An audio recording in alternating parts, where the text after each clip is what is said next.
nasce agora. Aquele que não nascer de novo não pode ver o reino de Deus. Essa fala de Jesus está em João, capítulo 3, versículo 3.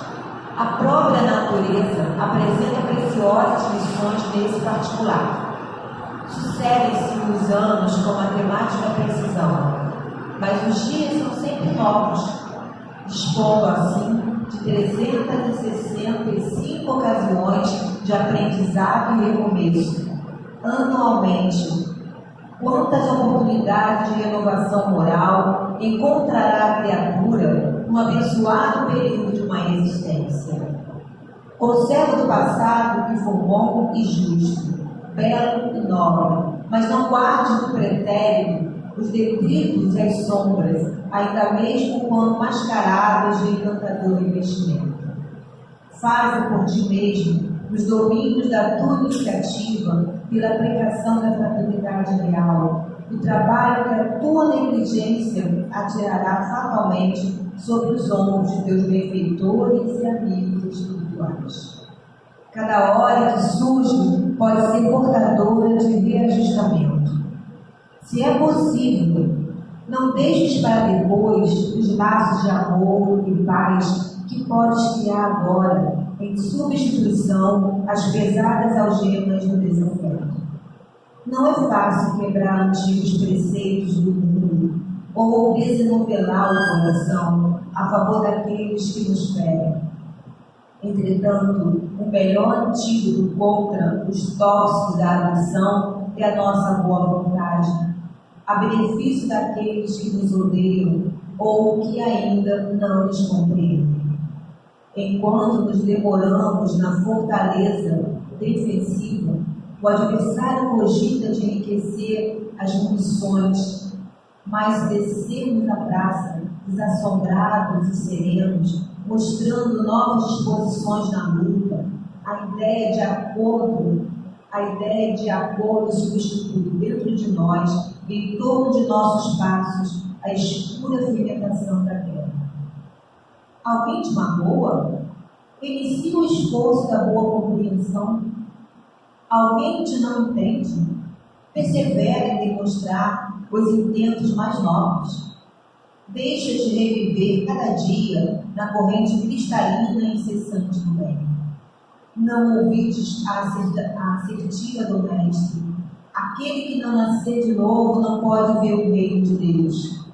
Renasce agora em teus propósitos, deliberações e atitudes, trabalhando para superar os obstáculos que te cercam e alcançando a antecipação da vitória sobre ti mesmo no tempo. Mas vale auxiliar ainda hoje que ser auxiliado. Amém. Então vamos agora agradecer em primeiro momento a Deus as oportunidades, Senhor, de estarmos aqui nessa manhã, ouvindo um bom ensinamento de Jesus, aclarando os nossos sentidos, os nossos pensamentos, pedindo, Senhor, que as energias que Ele se faz possam envolver os corações desalentados e sofridos que se encontram lá fora. Aonde houver o coração, Senhor, em desespero, em desesperança, que a sua misericórdia possa alcançar. Mas também pedimos que isso não possa envolver a nossa irmã, que dará a mensagem da manhã, que ela possa ser envolvida pelo seu espiritual. Obrigado por tudo ser conosco, Senhor, hoje, agora e todo sempre. Que assim seja. Quantos querem? Nós vamos chamar agora a nossa irmã Cristina Afonso, da instituição Centro Espírita Discípulo de Jesus, que fica na Rua Saquarema 39, Campo Grande, que ela dará continuidade ao capítulo 4. Ninguém poderá ver o reino de Deus no nascer de novo, itens 5 a 7. Ressurreição e reencarnação na segunda parte. Vamos virar aí para Bom dia. O pessoal está vendo a chuva. Vamos lá, bom dia, gente. Bom dia. Quinta-feira, né? Está chegando o final de semana. Está tudo maravilhoso, né? A chuvinha veio refrescar, trazer um pouquinho de tranquilidade, né? Muito bem. Bom, eu agradeço imensamente a oportunidade de trabalho. Nós temos aí meia hora para conversar um pouquinho sobre esses itens de 5 a 7 do capítulo 4. E nesse item 5, ele vem falar de uma passagem que só está no livro de João, de 3 a 12, que é o diálogo que Jesus tem com Nicodemus. E ele inicia o seu estudo assim: ora, havia entre os fariseus um homem chamado Nicodemus, um senador dos judeus. À noite foi encontrar com Jesus e disse: Rabi, sabemos que vens da parte de Deus para nos instruir como mestre, pois ninguém poderia fazer de milagres que fazes se Deus não estivesse com ele. Vamos ver o que significa algumas coisas que estão nesta passagem, neste comecinho da passagem. Então, ele diz que entre os fariseus havia um que se chamava Nicodemus. Fariseus eram os conhecedores, os estudiosos da lei mosaica, da lei de Moisés. Vamos lembrar que os judeus, eles estudam as leis de Moisés, eles não acreditam em Jesus. Então, as leis, os livros que os judeus estudam são só o Antigo Testamento, de Gênesis a Malaquias, ok? E a Torá, que é o que eles estudam mais, assim, há uma maior evidência nos estudos entre eles, são os 5 primeiros livros, né? Gênesis, Êxodo, Levítico, Números e Deuteronômio. Então, os fariseus eram os chamados conhecedores dessas leis, de tudo que contém esses 5 livros, tá? E ele diz que é o senador dos judeus. O senador, ele tinha um cargo de relevância. Então, para ser senador, para ser um fariseu, ele tinha que ser letrado, ter conhecimento e ter ascendência nobre. Não era porque, não era qualquer um que estudava e estava garantido ir para lá ser fariseu, estar lá estudando, tá? Tinha que ter um pouquinho, algo a mais. E ele diz também, a Amira Rodrigues, ela diz sobre Nicodemus, que ele era o mais jovem dos fariseus e que ele era severo nas interpretações dos textos, zeloso cumpridor dos deveres. Aqui no livro do Evangelho de Edvivo,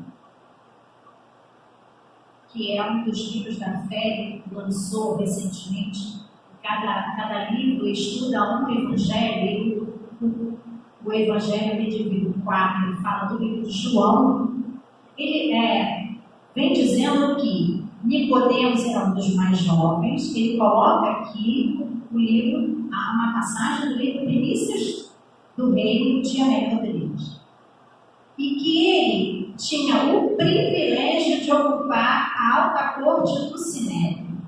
Mas olha o que ela fala: ele era sequioso da verdade, não se contentava com velhas fórmulas, ele sentia que faltava alguma coisa.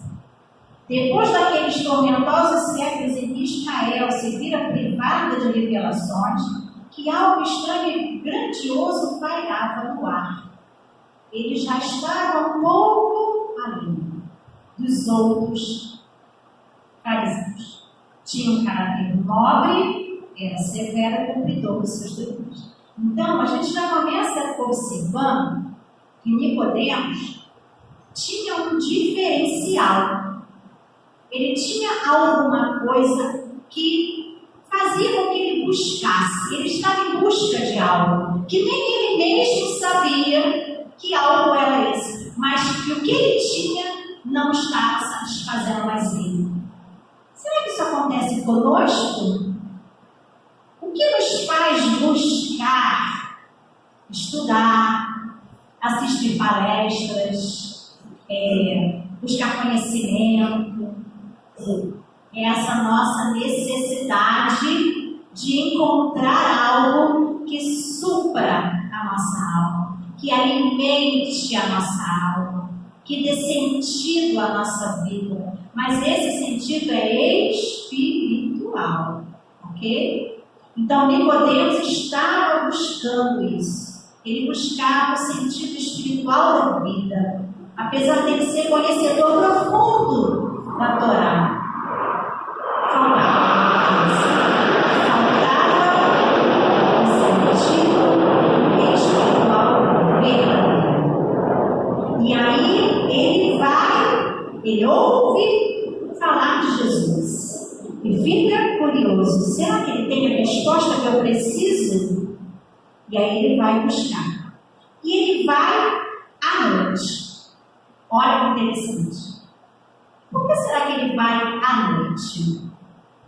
Ele tinha medo de ser visto? Vocês acham que ele tinha medo de ser visto pelos outros fariseus, pelos outros sacerdotes? Alguma coisa nesse sentido? O que vocês acham? É ajeitar aqui minha bagunça. Uma música só é difícil. Mas essa aí já dá. Vamos lá. Aqui no livro do Erasmo, livro 2 da Fé, da Federação Brasileira, quando vem estudar sobre a passagem de Nicodemos, ele vai falar sobre essa noite, que é bem interessante. Vê se não combina com alguma coisa na nossa vida. Vamos prestar atenção. Presos aos interesses do mundo, encoberto pelo manto das sombras, oferecido pelas convenções sociais, Nicodemos apoia-se na esperança e vai até Jesus. Então ele está aqui encobrido pelo manto da noite, para que não ofenda, não seja julgado pelos seus irmãos fariseus, senadores, né? Mas ele vai com esperança. Esperança de quê? De encontrar resposta para aquele vazio que ele sentiu. E vai até Jesus.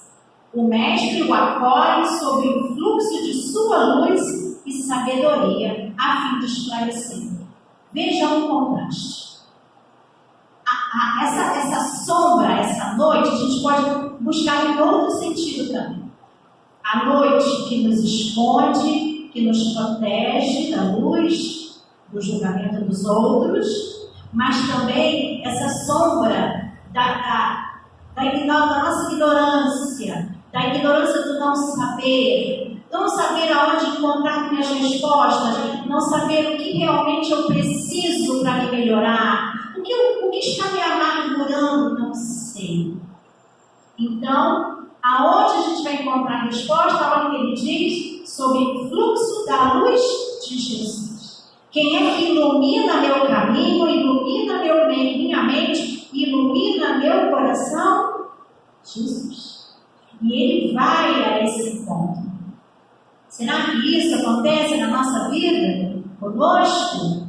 Quando estamos sob a sombra da ignorância, a ignorância daquela busca, porque eu não sei o que preciso para preencher esse vazio, e vou em busca da luz, para sair desta treva da tristeza, desta treva, desta agonia de que não sei o que falta na minha vida para me fazer me sentir melhor.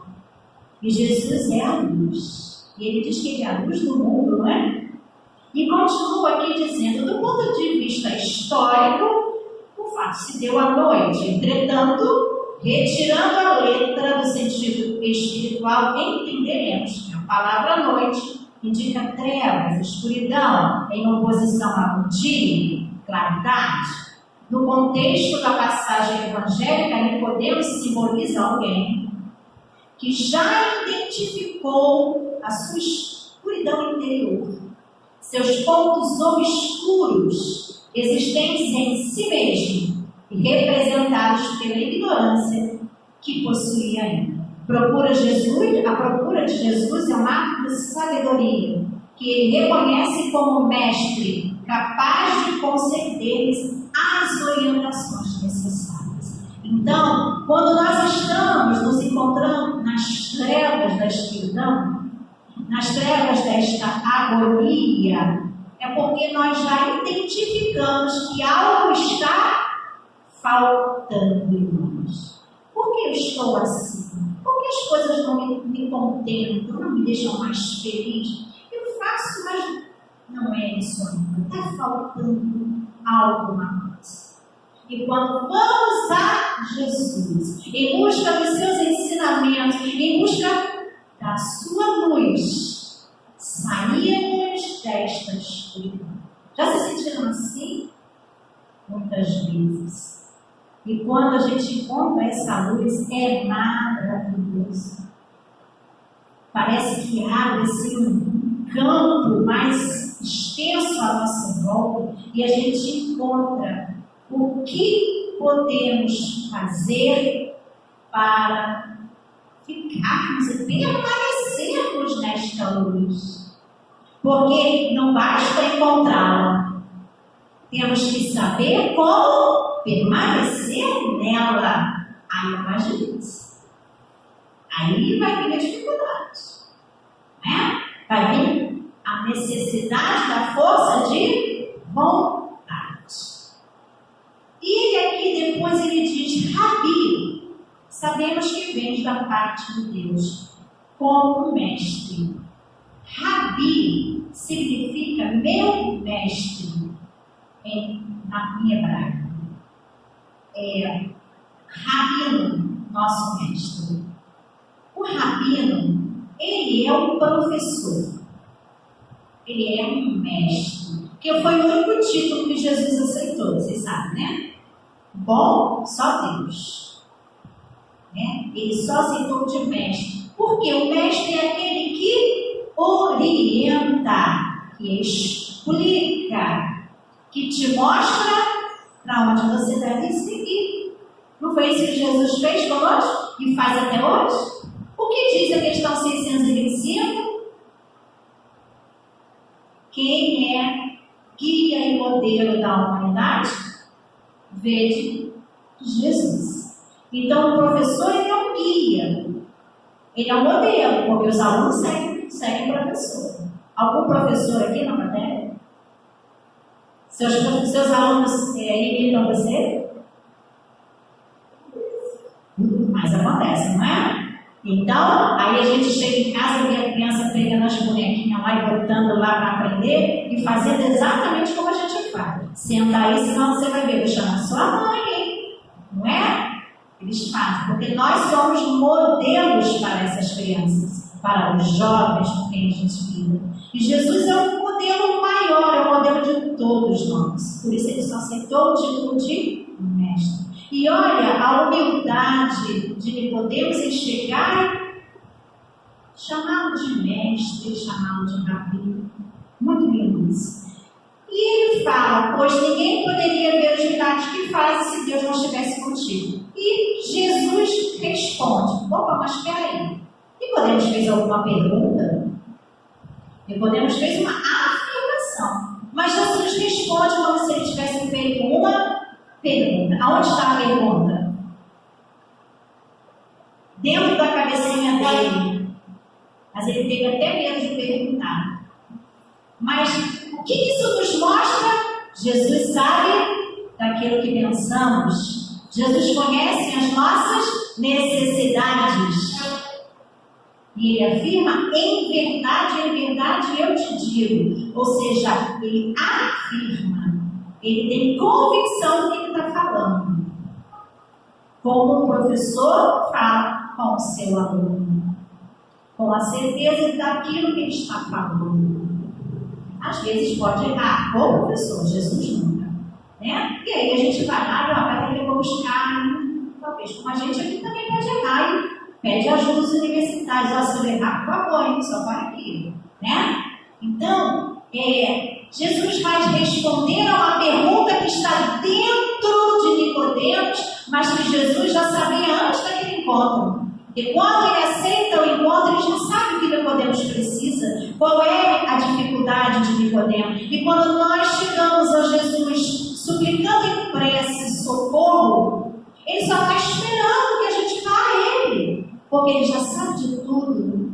Ele já sabe de tudo que nós precisamos e Ele envia, através das pessoas e das coisas, todas as respostas. Mas temos que ter ouvidos de ouvir, olhos de ver, para perceber essas respostas. Ok?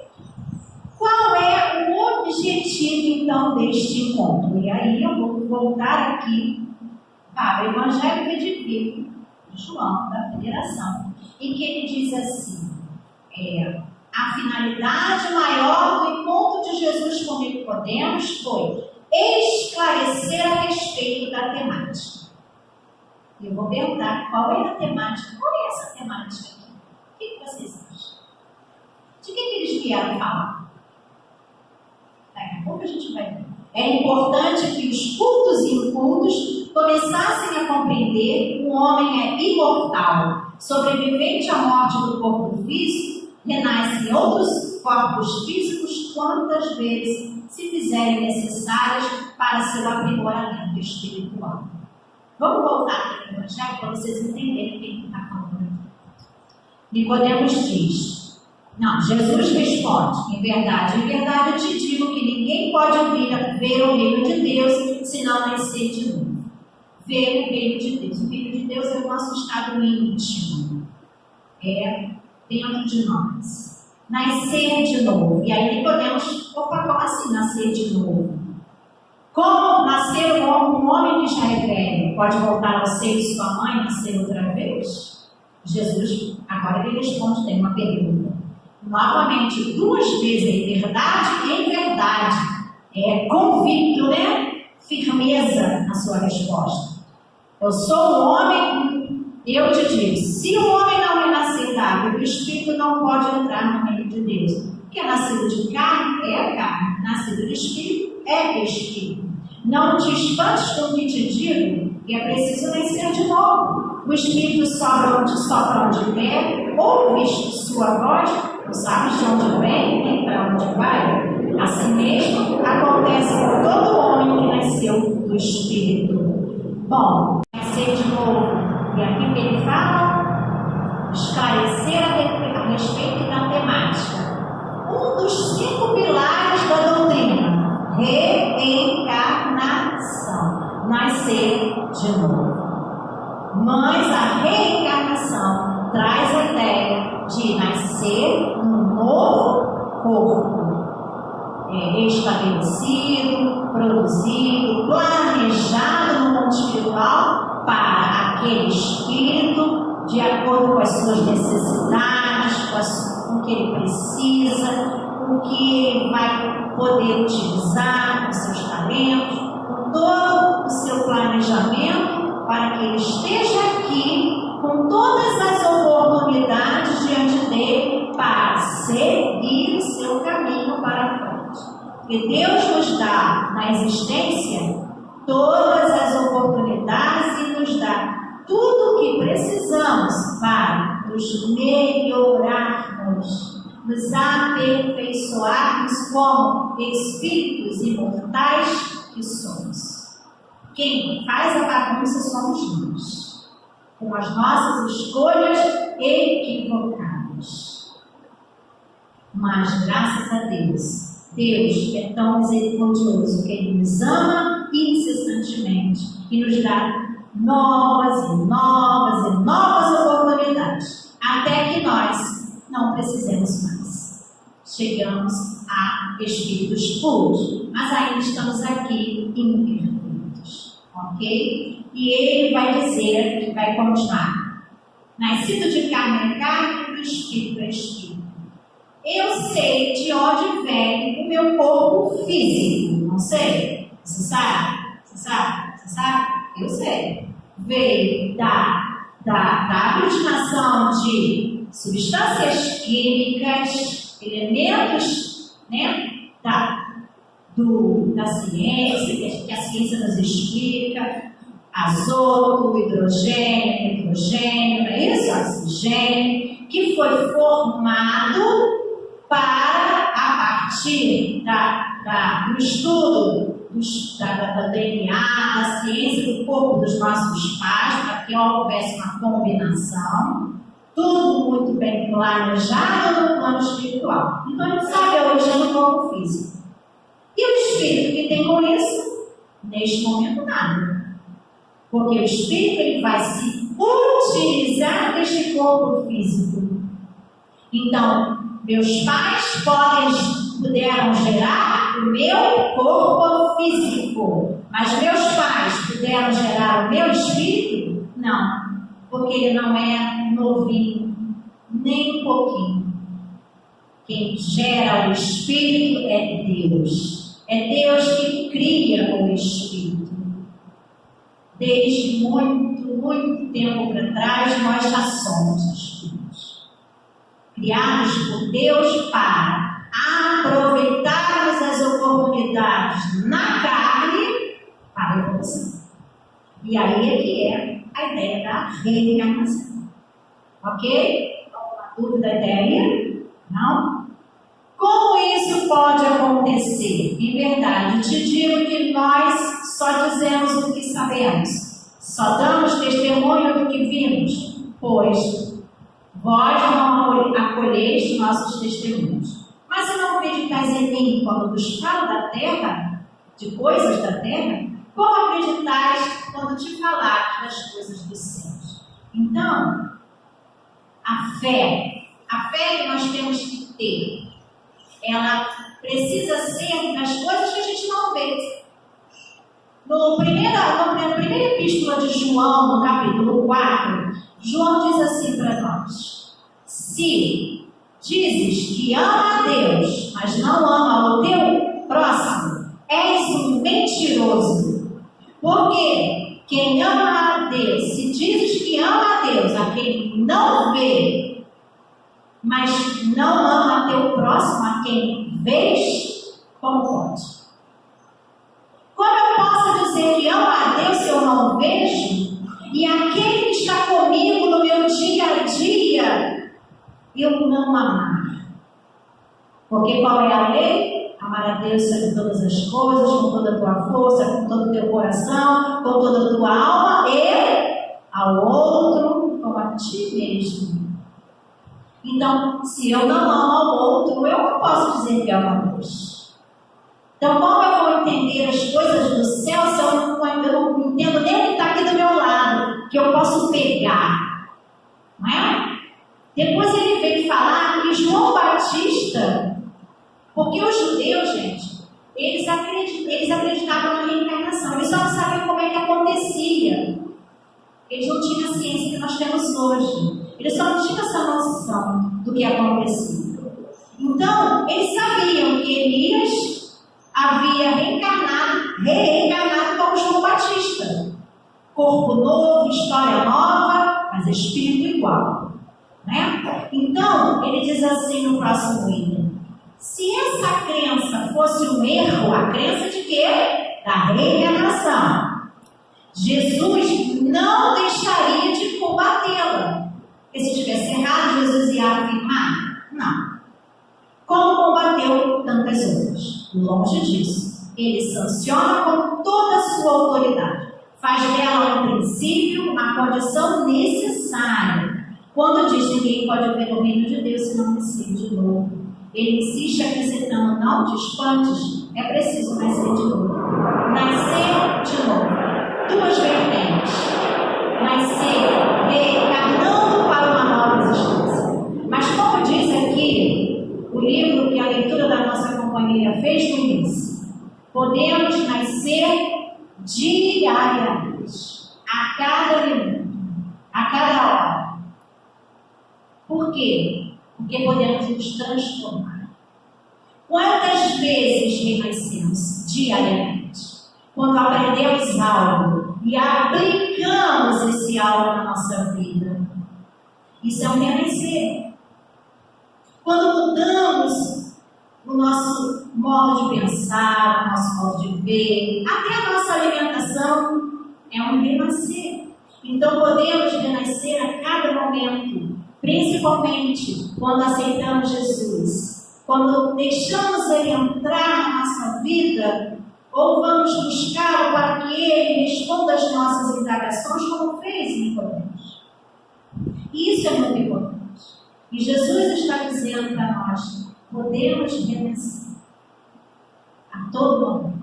Vamos aproveitar essas oportunidades para renascer. E eu vou fechar aqui o meu estudo, porque já estão querendo que eu vá embora. É tão rapidinho quinta-feira, né? Não dá certo isso não, gente. Vamos lá. Tem um texto aqui, a chuva provocando os problemas, né? Mas tá bom também. Vamos lá. Reformador de maio de 64, ele traz um trechinho que eu trouxe para a gente encerrar, para poder a gente parar, avaliar e pensar.